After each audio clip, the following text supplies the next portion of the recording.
Hi friends, welcome to Raising Lifelong Learners. I'm your host, Colleen Kessler, and this is the podcast where I encourage you to trust yourself and your differently wired kiddos as you help cultivate their curiosity, encourage them to discover the world around them, embrace who they are wired to be, all while helping them discover their passions, interests, and raise them to become the amazing adults they're meant to be. Hey, welcome back. This is episode 206. I am so glad you are here. Thank you so much. I know that there are lots and lots of podcasts you can spend your time listening to, and I'm so grateful you take the time to listen here. Today we're going to talk all about how when we are learning about our kiddos, we learn about ourselves, and how that self-awareness and that teaching our kids to be more self-aware of their own diagnoses and quirks and idiosyncrasies can help them and us thrive as homeschooling families. I mean, frankly, it helps us thrive as families in general. So it's a really good discussion topic, and I hope that you find lots and lots to take out of this episode. All right, before we get started, I want to do a quick shout out. Thank you to CTC Math for being such a great sponsor.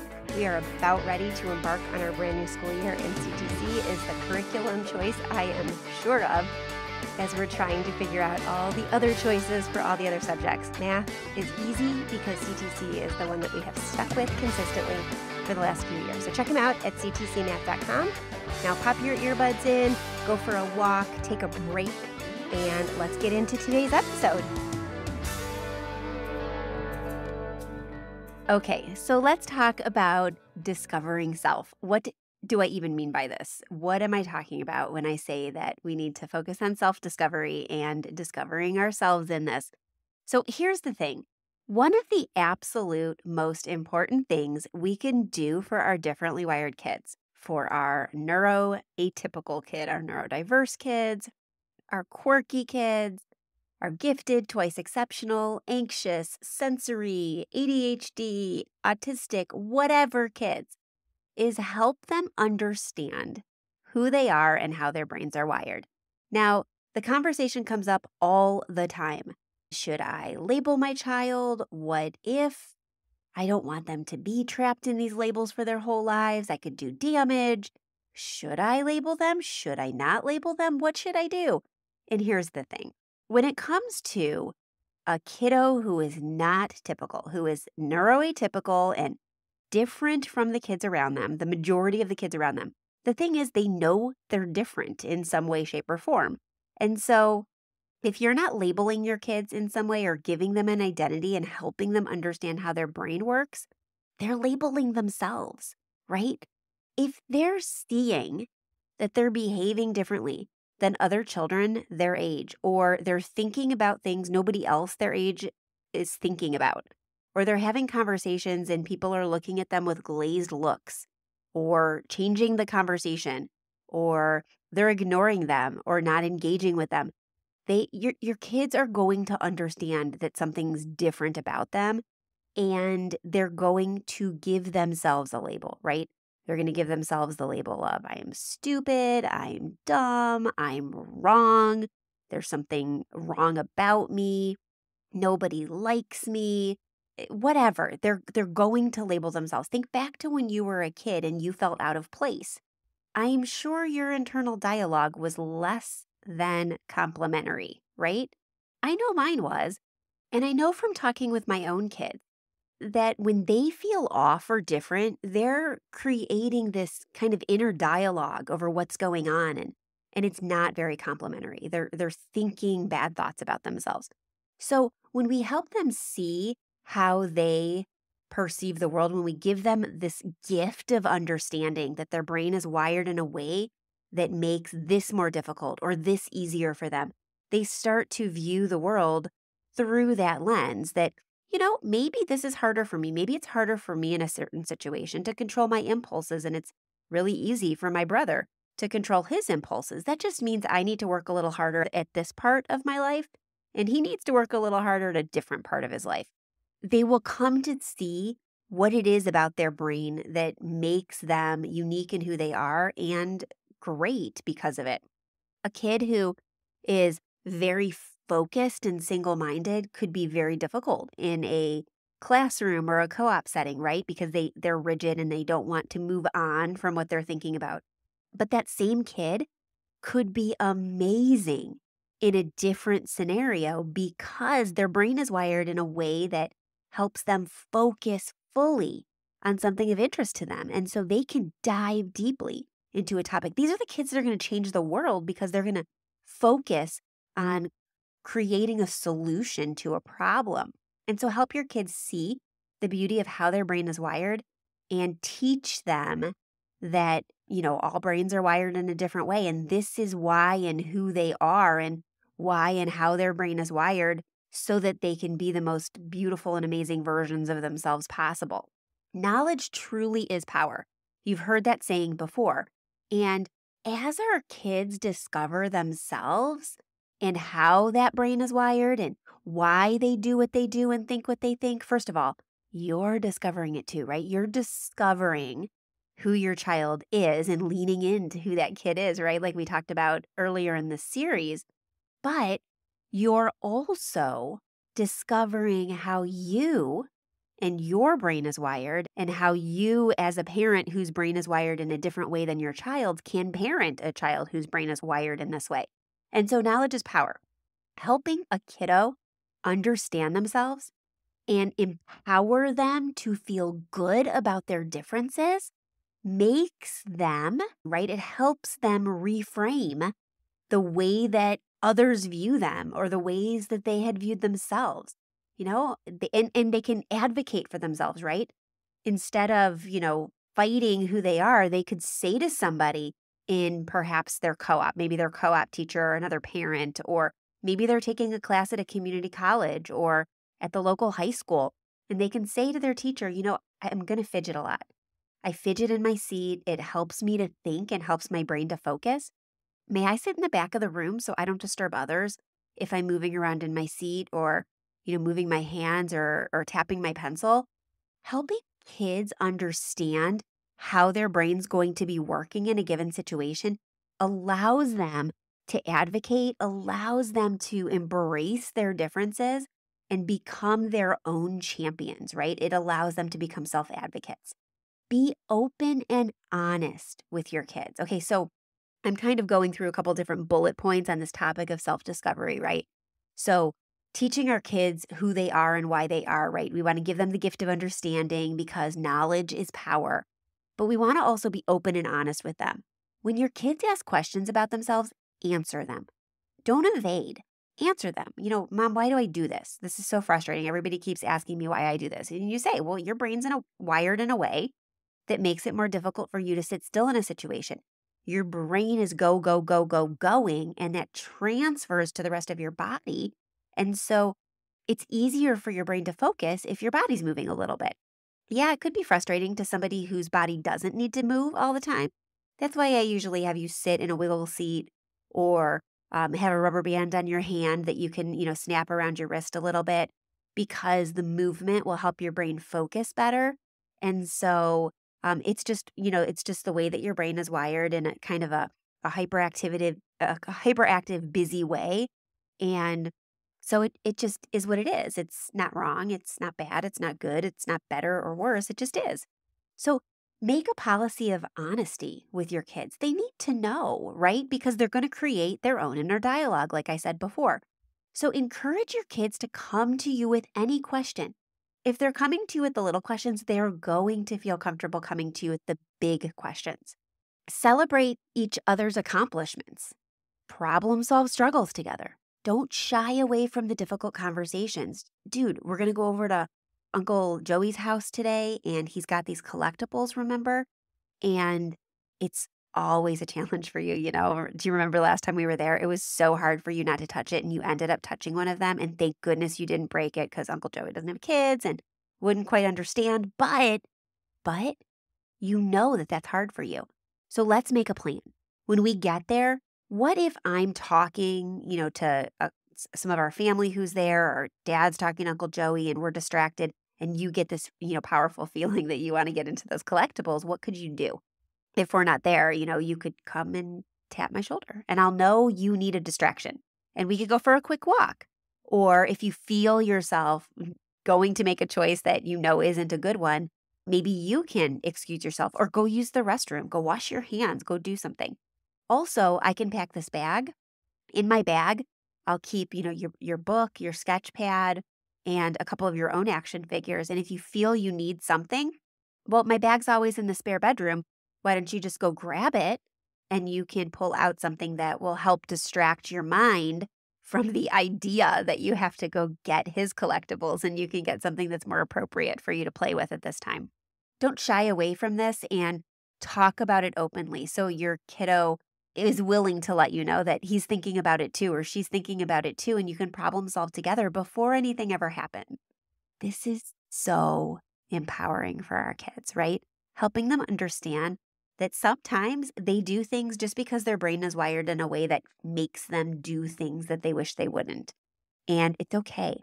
Okay, another one that you can do, and I think this is a really cool thing to do with kids anyway, but it's especially cool and important to do with kids who have any kind of neurodivergence, because it helps them understand all of that that's going on. Study the brain with them. So I did a thing in the Learner's Lab, a while ago. So every month we have a social and emotional skill that we're working on, where there's a couple different activities and the kids get to do these activities with their parents. As a family, they earn badges for completing different activities, and they can mail away for those. And we did an activity a few months ago where we were talking about the brain and how their brains were wired, and it was about habit building. And we talked about the neuroplasticity of the brain, that brains do the same thing over and over again, right? Things become habits or just regular things that we fall back on, ruts maybe, because we do them over and over and over again. So we developed these neural pathways where, and this is a super simplistic way of talking about it, but it's like a road right inside of our brain that goes from point A to point B. So we do it over and over and over and over again, and it just becomes rote. It becomes routine. And we watched a video with the kids that showed them how you can actually rewire those neural pathways by consciously making a different choice. So getting to that point A, but instead of going to point B, go to point C every time. So the more and more and more and more you go to point C instead of point B, the deeper and bigger the pathway from point A to C is, and the less, because you're not using it anymore, prominent the pathway from A to B is. So it showed kids how they could literally rewire the structures in their brain to build new habits and different habits. And so the brain's fascinating, and why our differently wired kids do what they do is a really cool thing for them to understand. When my daughter first started struggling with anxiety, we talked about the amygdala.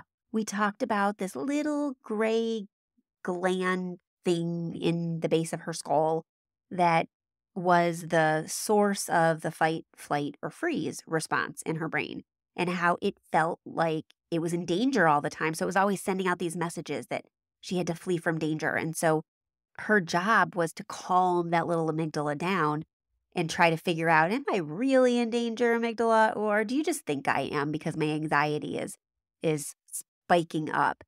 Helping them understand the science behind why they feel what they feel and do what they do is, again, empowering. It's helping them discover who they are and why they are what they are, so that they can use all of that information to, again, be better versions of themselves or grow in new and interesting ways. So help them study the brain. Help them understand what their brains are doing and why. I want to take a minute and tell you all about CTC Math. CTC Math is our current sponsor of the podcast, and we are so grateful to them. But beyond that, It's the math program that I buy and use with my own kids all year long, and with my 14-year-old, my 12-year-old, and my 9-year-old. I love, love, love it because for one low price, we get access to K-12 curriculum for all of the kids, which is fabulous when you've got neurodiverse kids because some of your kids are really great at math and can accelerate through it very quickly and want to. And others of your kids may struggle with that. Remember, we've talked about asynchrony before on this podcast. And asynchronous kids are many ages at once. That includes academic ages. So I've got one kid in particular who loves the fact that I allow him to take the end of unit tests at the beginning of each new unit, and whichever concept he already understands and has already grasped, he can skip. He kind of feels like he's gaming the system, right? But my point is, why teach him something he's already learned? Why reteach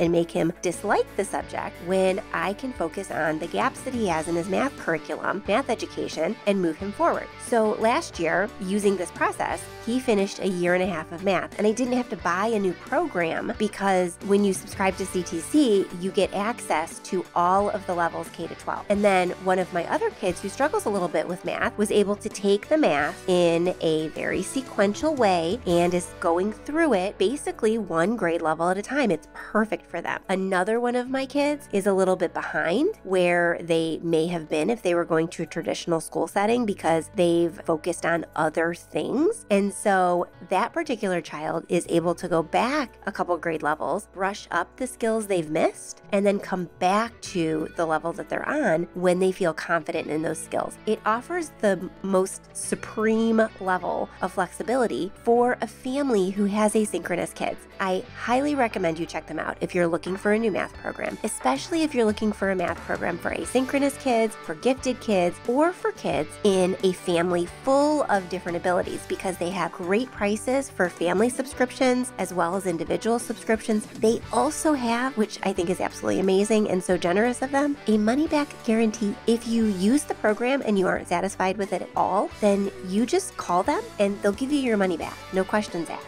So you really don't have anything to lose, and you have so much to gain with the flexibility. I love, love, love it, and I am saying this as a user, as a parent who has switched from multiple different programs throughout the years to this program for all of her current homeschooling kids. Check it out, ctcmath.com. You will not regret it.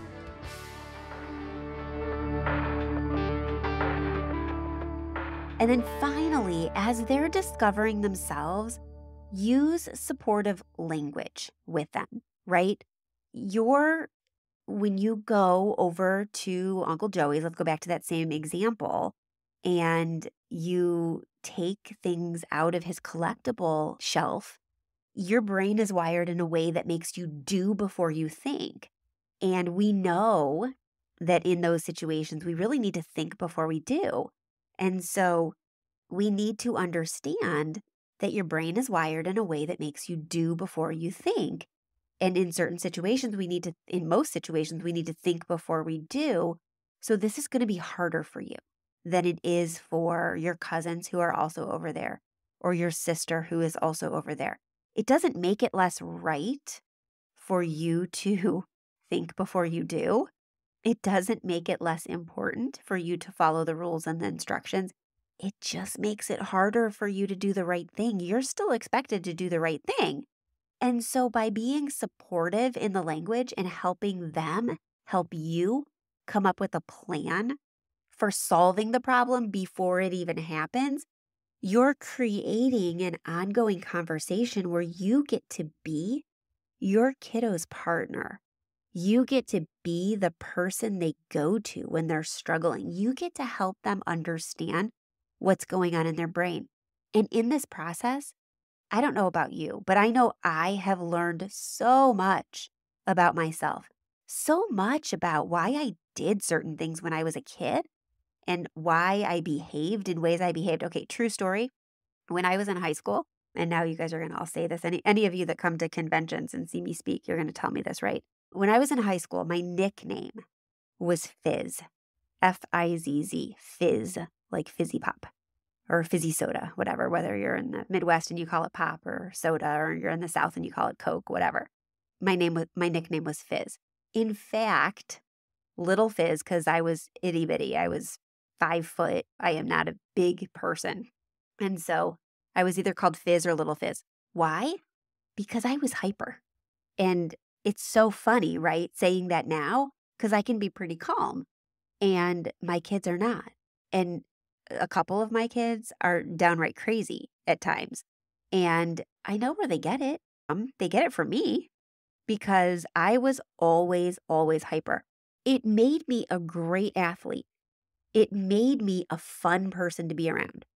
But one of my closest friends in high school, my freshman year, she was a sophomore, I was a freshman. She was on the softball and the basketball teams with me. And she said, "You remind me of a soda pop bottle all shook up. And I'm going to call you Fizz." And it stuck. They called me Fizz. I don't even think many people remembered my name was Colleen half the time. They called me Fizz from that point in my freshman year all the way through graduation. I still have a couple friends from high school who refer to me as Fizz because that's just all they knew me as.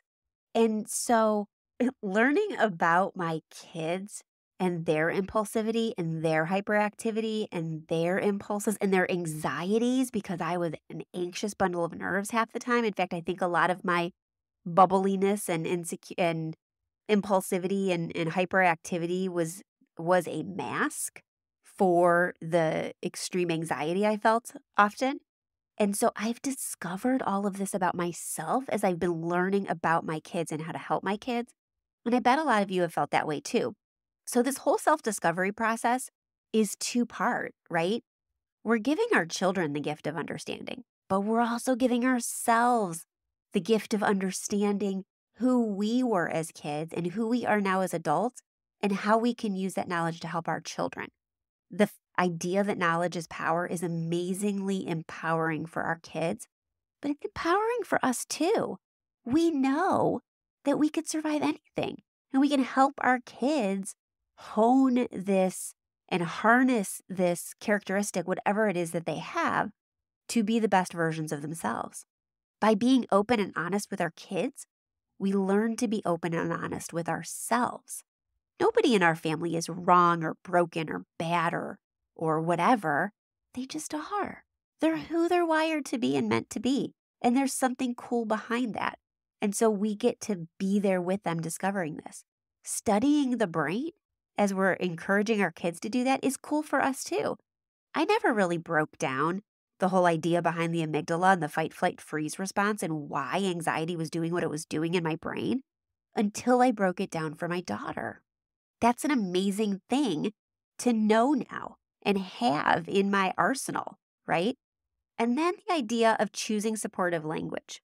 This is great for our kids, but it's amazing for us because it teaches us to be kind to ourselves as we're being kind to our kids, right? When we start talking to our kids in this supportive way, it becomes a habit, right? Those neural pathways are rebuilding in our own brains. And we start to use supportive language with our spouse and our parents and our friends and the other mom at the homeschool co-op. And it stretches again and again and further and further and further. And we get to support people in new and exciting ways. So self-discovery is a powerful, powerful thing we can use and harness to help our kids feel good about themselves and be successful, and to help all of us in the family thrive in our atypical, differently wired homeschool. Okay, I would love to hear your thoughts about this episode. I would love to hear your thoughts and your anecdotes and your stories about how learning about your kid has helped you learn about yourself. Over in the show notes for this episode on the website raisinglifelonglearners.com, you'll find a link to our contact form, which goes straight into my inbox so you can send me an email. Or there's also a widget, a voicemail widget there, and you could leave me a message up to 5 minutes long telling me, first of all, your thoughts. I'd love to hear them. And second of all, any stories you have about how self-discovery and helping your kids understand themselves has helped you just be a better person and a better parent and understand some of those quirks that you had when you were a kid. I'd love for you to share. If you get a chance, I'd also love it if you could leave a rating or a review on Apple Podcasts or any of the other players where you listen to your podcasts, or share the episode with a friend or somebody who you know could benefit from these ideas and these thoughts.